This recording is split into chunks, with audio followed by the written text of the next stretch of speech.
G'day guys, Tom and Wade here from the Different Drop DeLorean. We are going back to the future and we are looking at our wine trends for Australia for 2024. Wade, what do you reckon? I reckon the first thing that I'm super pumped about is going to be the rise of fancy fucking rosé in Australia. Fancy fucking rosé. Yes. So, I love it. So I am a freak for rosé, as you know. And what I'm getting really pumped about is the amount of excellent producers I'm seeing who are really going right to the level of how good they can make rosé in Australia. So the evolution of rosé has been really interesting, I think, because for a lot of years it was like definitely just an afterthought. It was just like, yep, whatever leftover bits and pieces of shit we have left over, turn it into cash somehow. Yep. Then you have like, you know, Pete Shell and like the new guard come through in like the early 2000s and start to make really good, like just classic dry rosé. Yep. Which went huge.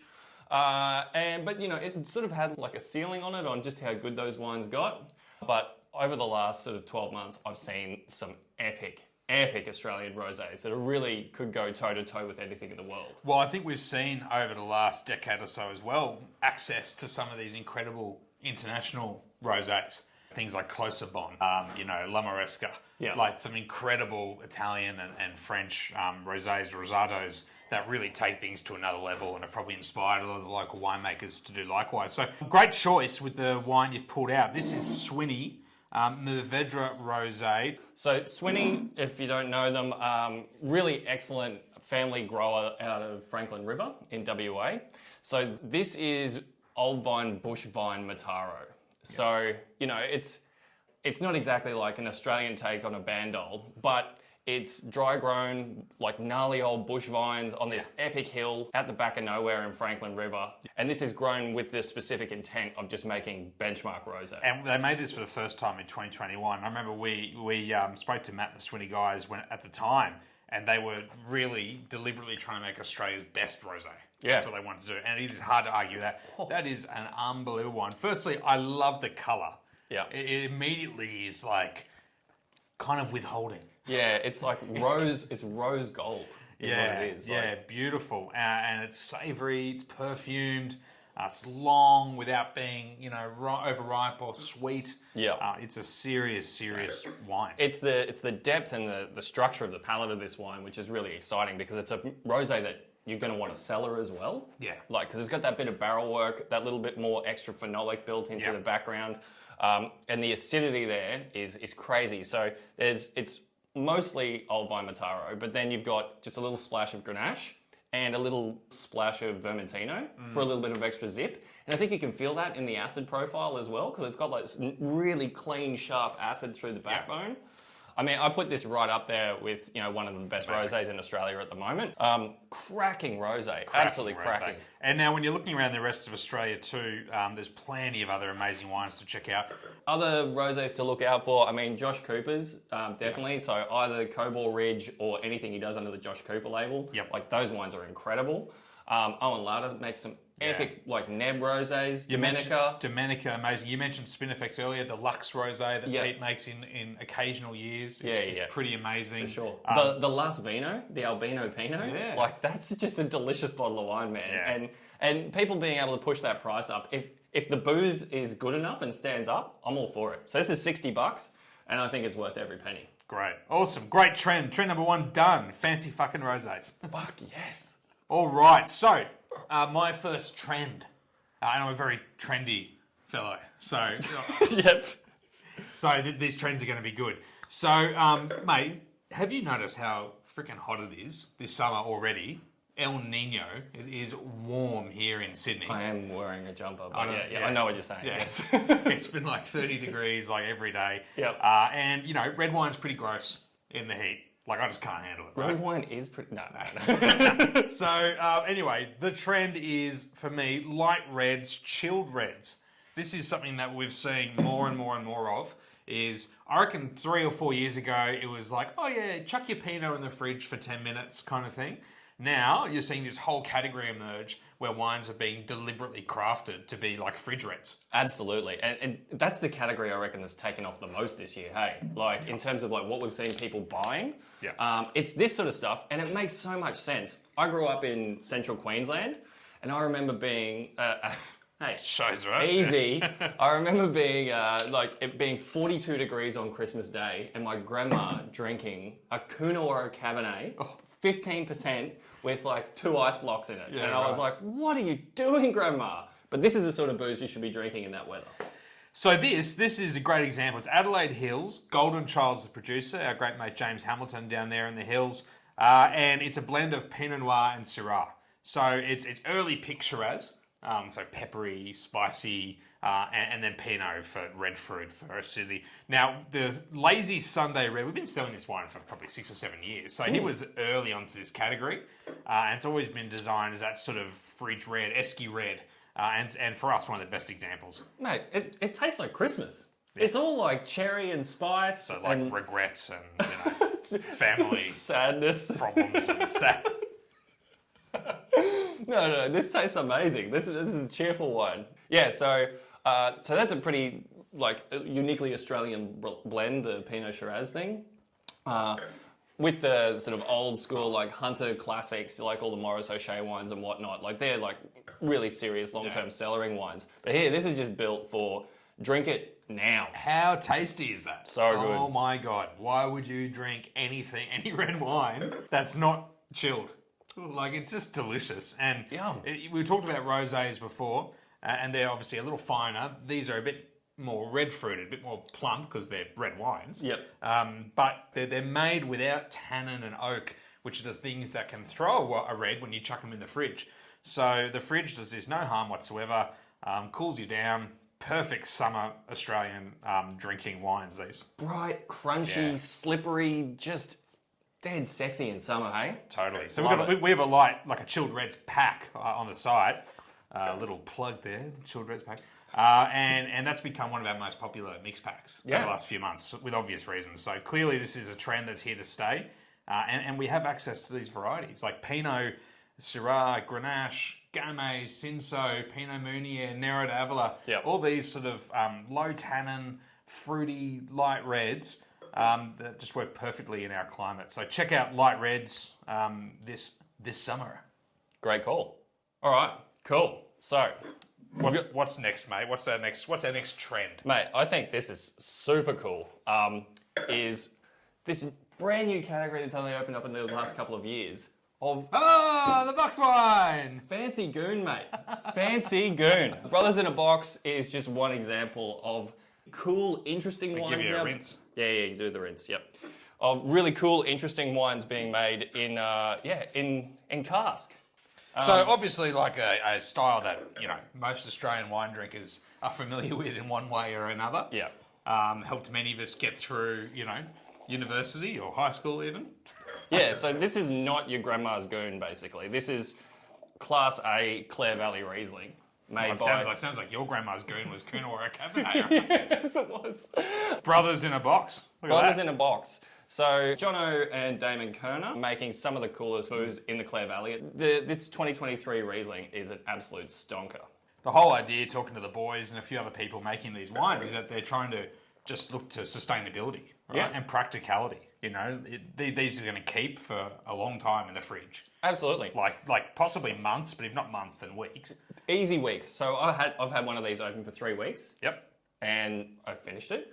But after 3 weeks, it still looked fresh and zippy as like it didn't budge. Yeah. And I was like, that's amazing. So the value and value. The value, exactly. Yeah, amazing. Delicious Watervale single vineyard Riesling. I know, crazy. Delivered in a box and been really, really popular since we launched these a few months back. I'm with you, mate. I think this is a style we're going to see a lot more of. People probably scoff and laugh at them, but it makes perfect sense. For these kind of wines, like easy drinking Rieslings, Rosés, light reds, the things we're talking about, Yep. you can just have them in the fridge, Definitely. Help yourself to a little nip of Riesling when you need. Yeah, and survive the heat and young children. There's heaps of very cool, interesting producers getting into this as well. So I know Jared Dixon's just done a couple of them, which are really weird and really cool. Ash Ratcliffe at Ricatera just launched his little box of them. And another small producer, Yulumba. Yulumba, yeah. Or De Bortoli. Yeah, those little up and comer. There's little artisan producers from there. But yeah, well, I think when the big guys like that are getting on board with it as well.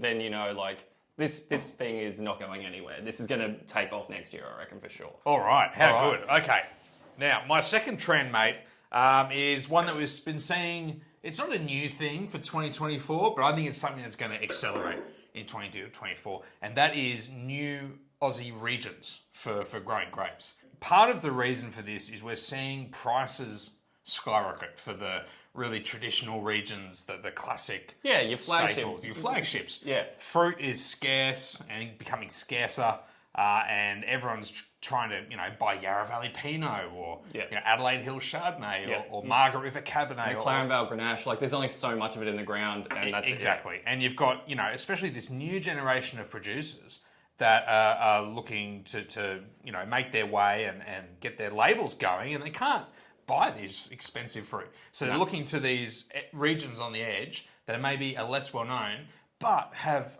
incredible assets of vineyards and some amazing. So thinking places in Western Australia like Swan Valley, Geograph. South Australia, Riverland is one that has incredible alternative varieties. Langhorne Creek, Rattonbully, these places. In Victoria, Gippsland. Gippsland for sure. Chardonnay, Pinot, Syrah, amazing. Gippsland. And then Central Victoria, King Valley, Alpine Valleys, these places, amazing. Even Mildura. All these places that are traditionally more warm climate, but where they're putting more interesting alternative varieties in the ground. Amazing things planted in the ground, being grown really well, but maybe just need that connection from these growers to the end user, which is where some of these talented winemakers come in and go, I can take that Swan Valley Chenin Blanc and craft it into a style that people love. And then in New South Wales, more locally, places like Hilltops is the obvious one that comes to mind. For sure.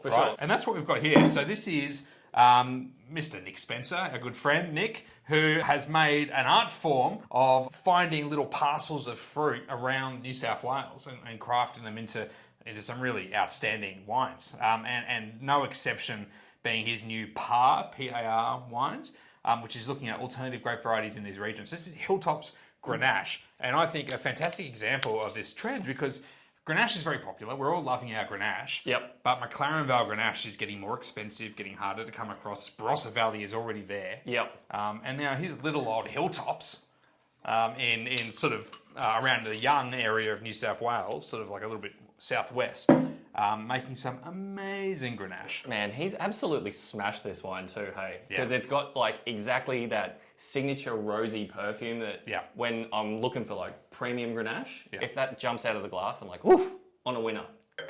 Now, what do you think? Because this guy was giving me a hard time, right? I suggested this is one of my favourite Grenache of the year. Yeah. And Wade was giving me shit, saying, it's Hilltops Grenache, it's Hilltops, you can't give it to Hilltops Grenache. I'm like, mate, who cares if it's Hilltops? Look, it's not the Grenache of the year, Tom, but what it is if you had that wine in McLaren Vale or Barossa, you're looking at double the price for that quality. So that's where the value of these other regions, that if this had one of those premium South Australian names on the label, you're looking at, $50, $60 easy. Yeah. And so come on, Nick. That's what you do, mate. Just scribble. You've written everything else on here. I mean, he's put an essay on the front label there. It's very fancy. It says in granite 650 metres above sea level, an ancient decomposed granite, blah, blah, blah, Nick Spencer. Anyway, I hear you, and great value, and it has this lovely penosity to it, which, when I say penosity, it's light, it's pretty, it's perfumed. Yeah, freshness, low vibrancy. tannin. Yeah, gorgeous. Yeah, he's really smashed that, hey? He has. And it's looking better in the bottle. So look for Hilltops in New South Wales, Gundagai is another region, Tumbarumba, making some really interesting stuff. These are regions that we don't know as wine drinkers, we don't go and visit necessarily, but there's some fantastic vineyards if the wines can be crafted in a contemporary way. And I think this is going to be a massive trend in 2024 as winemakers are trying to make wines that are affordable in trickier economic times. For sure. Good call. All right, so that was 2 trends each. Now, what we want to do for our third and final trend is look to a couple grape varieties that might be a bit of a dark horse. So there's alternative grape varieties like Fiano and Sangiovese and Tempranillo, blah, blah. We've spoken about these a lot over the last few years. They'll continue to grow for sure. But what are a couple varieties that maybe people don't know about that we think could start to get some momentum in 2024? Okay, so I'm going with Mencía. Or Mencía. Or Mencía, yes, if you want to do the... Yes, you can do that. But Mencía, so traditionally like a Spanish / little bit of Portuguese variety, which has only been in Australia since 2011. The first people to plant it, the Olivers, Taranga dudes, dudettes, Karina Wright, doing super interesting things in the Vale with alternative varieties. You know, they're massively on the Fiano train, the, Sagrantinos, whatever. Vermentino. Yep, she's all over it, and she's a weapon of a winemaker too. So they had the first plantings in 2014 they started making Rosé, and then from 16 onwards we start getting dry reds. And this little small batch number that she releases each year is really, really interesting, and I think it shows the real potential in McLaren Vale. So, McLaren Vale's become a bit of a hotbed for these new varieties, hasn't it? Because there's this spirit of innovation and exploration. What makes Mencía so suitable to McLaren Vale in Australia, do you reckon? Well, it works quite well by the coast. It's an interesting variety in that it can look like a whole bunch of different things, and it really accentuates its soil profiles as well. So in McLaren Vale, you can grow it on the flats like here, and you get like a little slightly riper, richer interpretation. A little bit Shiraz-y in style. Getting in that zone, like somewhere like Shiraz Grenache, but a little bit more spicy, a little bit more like meaty and savoury. But the cooler you make it, the lighter it can become, so it can look something more like Pinot or Gamay. And then I've seen it look like monster truck Shiraz, basically, where you're like far out. And it can have green edges too. It can look almost a little Cabernet Franc at times as well. So it's a real chameleon that actually, obviously, coming from Spain, it loves the heat. And That's where chameleons come from. Yeah, sure. What was I saying? So it is a bit of a chameleon, and I think it's got huge potential. A little bit planted in WA so far, smattering in McLaren Vale, moving into the hills. So I'm really interested to see what those interpretations look like. Good call. And we've seen, just from this fruit, there's a couple other producers, Varney, Somos, in McLaren Vale, using this fruit, another fruit in McLaren Vale, to make some really exciting wines as well. So, great call. Mencía. Let's go. Let's see it. All right. Final trend. And then there's no more trends. And then that is it. That's all the trends. Anything else is untrendy. Untrendy. We are the rulers of the trends. And for my variety, I'm still in McLaren Vale, actually. And it's a white variety. I thought finish with a palate cleanser. Yep. Because it's freaking hot. Yes. What I've gone for is Grenache Blanc. Ooh. Yeah. So have a little rinse. I'm pumped that you brought this out because this is some of the most being able to make these sorts of wines in Australia. I think is really, really exciting because the Northern Rhone sort of what we've traditionally grown, so like Roussanne, Marsanne, Viognier, those sorts of wines, they have a place, and there's definitely people who really love that sort of bigger, more unctuous, more textural style of white wine. But this Grenache Blanc, Grenache Gris, these other Rhone whites that are creeping into the market here are way more exciting, I think. Oh, I can't argue with that. So Grenache Blanc, it's not just a white made from Grenache. It's a different grape variety. It's believed to have started in Spain, in northeastern Spain, and being a mutation of Grenache, and then made its way across the Pyrenees into southern France and into the Rhone Valley, where it's one of the grape varieties permitted to be grown in Châteauneuf-du-Pape white wines. Yep. And Côte de Rhone white wines. The reason it's in Australia is a great story because it's Yangara fruit. Yeah. So our good friends at Yangara, who probably a decade ago said they had this goal of planting every single Rhone variety or every single Châteauneuf variety on their vineyard in McLaren Vale. because I just reckon that the soils and the climate's so similar. Yeah. So they brought in Grenache Blanc, and the last couple of years have started to use it within their blends, and they're also selling a little bit of fruit to a couple other winemakers in the region to make standalone wines, including Rob Mack at Aphelion, who is an incredibly talented winemaker and lovely guy, lovely family, and made this fantastic, the Callo, I'm not sure why the... Callo, 21 Callo Grenache Blanc. This is one of my surprise packet wines of the year. Yeah. Like, no shit, because one, no one knows what the hell Grenache Blanc is, so like, why would you pick it up off the shelf? But once you do, you're like, oh my god, I need to try more of these wines because it's got salinity and freshness and zip, which is not a thing you see in McLaren Vale whites. Like, traditionally, it's been a really tough place to grow good white wine and to maintain acidity. Yeah, it just falls out. Whereas this is so fresh and delicious, and it's got like a beautiful kind of oyster shelly, like. Not like Chablis oyster shell, it's something different, but it's got like, it kind of tastes like the seaside a bit. Yeah. And it's friggin' delicious. Isn't it? And so the variety, the reason I picked this variety, there's a number of white grapes you could go for. Grüner Veltliner, Fiano, Vermentino, etc. Chenin Blanc, although not that alternative. But I think this is really exciting because I can see this has a big future in Australia because it loves the heat. And we need varieties in the ground that can stand up to the Australian sun and not require acidification, not require excess water, that they grow sustainably, dry grow, hold their acidity and make these fresh but still flavoursome wines. And that has been a real challenge in Australia for white wine. And I think just now, winemakers are really starting to understand the kind of varieties that we can sustainably grow in this country. And I think Grenache Blanc is one that we're going to see a lot more of. Absolutely. Bring it on, I say. I want more white wine like this. This is... Are you taking... Oh, can I take that? That's delicious. What else have we got? No, you can take the box. I'll take that. Okay. Yeah. Box of awesome Riesling. You get more bang for your buck. Mate, any other quick thoughts before we wrap up? Any other trends? I think... we're going to continue to see people looking for value in their wines. I think that's a big movement we're seeing out there. Yep. We're seeing the best producers that own their own vineyards and can manipulate those different things. That's huge. I think anyone who's got their own block of dirt and is growing their own fruit, they're going to be able to offer better value more sustainably compared to like in such a competitive market for fruit prices. If you're buying it, it's going to be a bit of a nightmare, I think. So yeah, if you've got your own fruit and you're farming it really well, then lucky you. And I think we're going to see, producers that can doing, great marketing and that whole brand exposure, connecting with their customers, events, social media, etc. are going to do well. I think a big trend we're going to see is people subscribing to our YouTube channel. Hint, hint. That is trendy, Tom. You're right. I am right. It's very trendy. So make sure you do that so you keep up with the trends. And mate, another exciting year, another great year for Aussie wine, no doubt. We'll be doing our thing.